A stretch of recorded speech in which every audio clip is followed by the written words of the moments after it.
Do you want to have a successful career as an engineer? If so, then I would recommend one single book to you and every software engineer, whether you're just starting out or you've been in the industry for over 20 years like me. It would be this one, The Pragmatic Programmer by Andy Hunt and Dave Thomas. First published in 1999, updated in 2019 for the 20th anniversary edition, and somehow still just as relevant today as the day it was written. I am Patrick from Insightful Pause, and I'm a senior engineering professional. And in this video, I'm going to break down why this book matters and share my top 5 recommendations from it, the ones that have genuinely shaped how I lead engineering teams. Let's get into it. So what is The Pragmatic Programmer actually about? At its core, it's a book about how to think as a software engineer. It's not tied to a specific language, framework, or methodology. It's about the mindset, habits, and principles that separate engineers who just write code from engineers who build great software and build great careers. Hunt and Thomas wrote this from the trenches. They were working developers who noticed patterns, things that the best engineers consistently did differently, and they distilled those patterns into a collection of practical tips. The 20th anniversary edition has 53 of them. What makes this book special, and why I think it stood the test of time, is that it operates at the right level of abstraction. It doesn't tell you which database to use or which front-end framework is best. It gives you thinking tools, principles you can apply regardless of what technology you're working with, what company you're at, or what decade it is. I first read this book early in my career, and I'll be honest, some of it went over my head. I understood the words, but I hadn't lived through enough to feel the weight of what they were saying. Reading it again 15 years later, as someone leading engineering organizations, it hit completely differently. Almost every piece of advice maps to a real situation I've seen play out, sometimes painfully.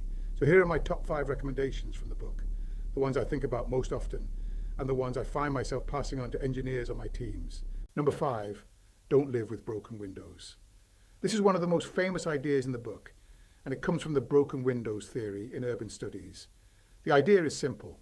One broken window left unrepaired signals that nobody cares, and it opens the door to further neglect and decay. In software, a broken window is that one hacky workaround someone left in the code base, that test that's been skipped for 6 months, that module everyone's afraid to touch. Once one of those exists and nobody addresses it, it gives implicit permission for more. The quality of the code base degrades, not in one dramatic moment, but slowly, through 1,000 small compromises. As a leader, this one resonates deeply. Culture works the same way. If you tolerate sloppy pull requests, unclear requirements, or skipped code reviews, you're leaving broken windows in your team's process, and they compound. The practical takeaway: when you see something wrong, fix it, or at the very least acknowledge it as technical debt and make a plan to resolve it. Don't just walk past it. Number 4, be a catalyst for change. Hunt and Thomas tell this great story, the stone soup fable. A group of travelers come to a village where nobody wants to share food, so the travelers start boiling water with a stone in it. Curious villagers come over, and the travelers say, "This stone soup is great, but it'd be even better with some carrots." Someone contributes carrots, then someone else adds potatoes. Before long, the whole village has contributed, and everyone's eating a great meal.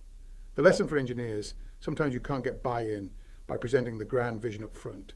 People resist big change, but if you start small, build a prototype, demonstrate value, get one person interested, momentum builds. I've used this approach more times than I can count. You want to introduce a new testing strategy? Don't write a 20-page proposal.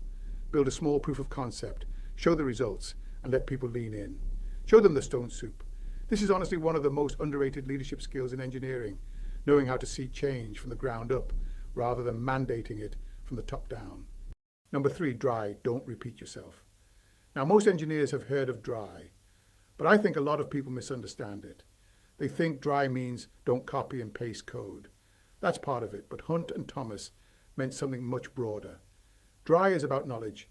Every piece of knowledge in your system should have a single, unambiguous, authoritative representation. That includes code, yes, but also documentation, database schemas, API contracts, build configurations, and even team processes. When knowledge is duplicated, it drifts. One copy gets updated, the other doesn't, and now you have 2 sources of truth that disagree. I've seen entire production incidents caused by a config value that was correct in one place and stale in another. The more senior you get, the more you realize DRY isn't just a coding principle. It's a systems design principle, and an organizational design principle. If two teams are maintaining separate definitions of the same business logic, that's a DRY violation at the org level, and it will eventually cause problems. So when you think about DRY, think bigger than code. Think about where knowledge lives across your entire system. Number 2, good enough software. This is one that took me years to truly appreciate.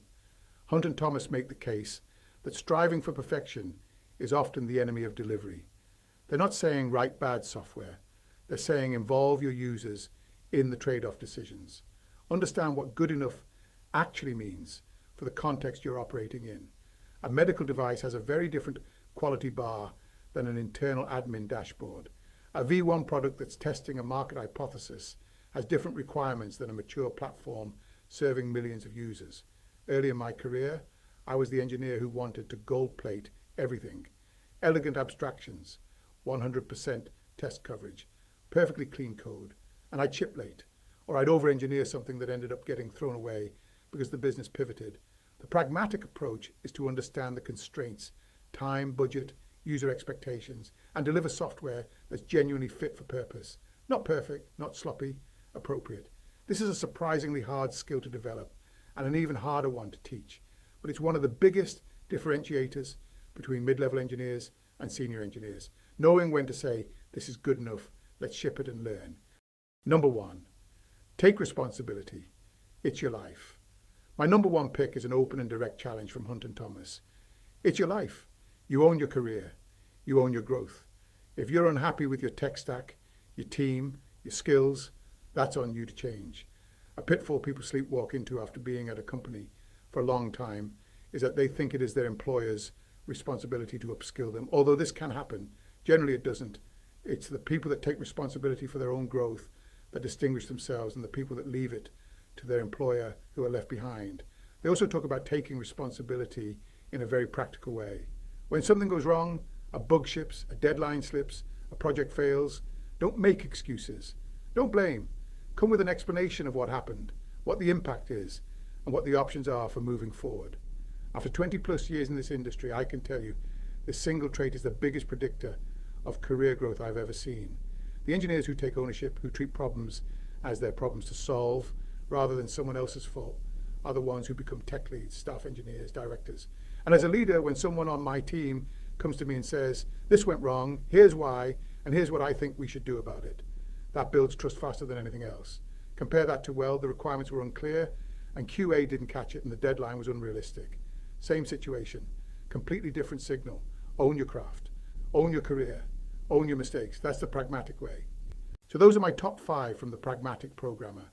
Take responsibility, good enough software, DRY, beyond just code, be a catalyst.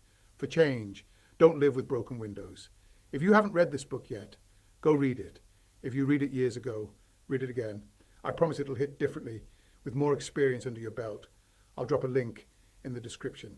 This one part of the series where I'll be breaking down the books that have shaped how I think about engineering and leadership. If that sounds useful to you, subscribe, and I'll see you in the next one. Thanks for watching.